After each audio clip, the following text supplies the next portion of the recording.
Thierry Lhermitte, le jour où célèbre réalisateur l'a fait pleurer. C'est à Boulogne-Billancourt, en proche banlieue parisienne, que naît Thierry Lhermitte. Le 24 novembre 1952. Les comédiens fêtent donc ce jour, son 70e anniversaire. Un âge respectable pour les plus beaux yeux du cinéma français. L'acteur a fait ses premiers pas dans la comédie grâce aux camarades rencontrés au lycée Pasteur de Neuilly-sur-Seine.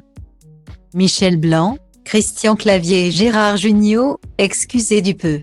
En 1974, le Quatuor accompagné de Marianne Chazelle, Bruno Moineau et Josiane Balasco, fondent le Splendid, un café-théâtre devenu un peu connu. En 1978, la notoriété de la troupe explose grâce au film Les Bronzés, adaptation cinématographique de la pièce Amour, Coquillages et crustacés, réalisé par Patrice Lecomte. Thierry Lhermitte y tient le rôle de Popeye le beau gosse inconséquent et dragueur de la bande.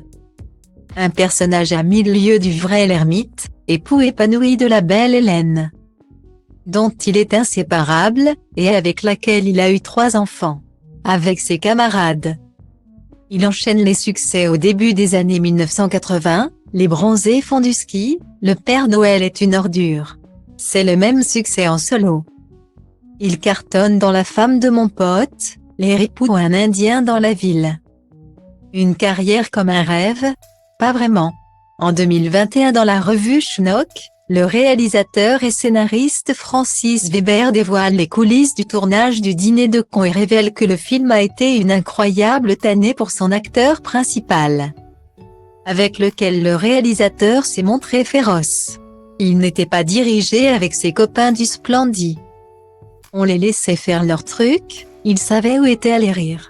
Avec moi il était perdu. Il allait pleurer dans la loge de la maquilleuse, a-t-il raconté. Des propos partiellement confirmés par Thierry Lhermitte dans C'est à vous. L'acteur avait révélé que Francis Weber aurait poussé ses acteurs dans leur retranchement, leur faisant vivre l'enfer sur le plateau. C'était dur. Parce que Francis Weber, il veut entendre ce qu'il a écrit. Moi je n'étais pas habitué à ça. J'ai beaucoup souffert. Mais j'ai beaucoup appris, avait confessé l'acteur. Thierry Lhermitte n'a manifestement pas gardé rancune au réalisateur puisque 3 ans plus tard, il a replongé avec lui, pour Le Placard.